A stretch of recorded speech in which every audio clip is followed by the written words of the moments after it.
nakalimutan moments. Marcus! Ano kaya ang sagot sa question 2? Marcus! Po! Bili ka nga 3 itlog at saka toyo. Ay, magtitinda na naman para sa mga makukulit na bata. Ate, pabili nga po ng... ano ulit yun? At tuluyan ng nakalimutan.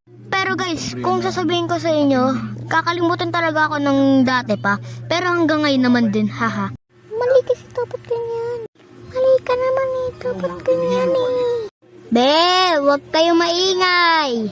Nung nakaraan ko pa nga iniisip bakit kaya ako makakalimutan? Pero ito yung pinaka-nakakatawa kong experience sa nakalimutan. Nung nakaraan, inutusan ako ng nanay ko na bumili ng cetirizine. Ganon, mga gamot.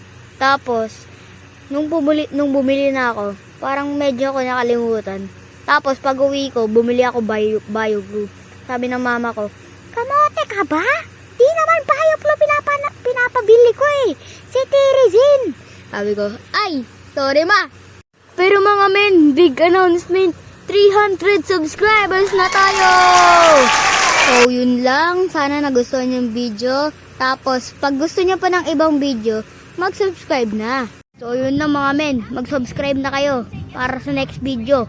Subscribe na mga men!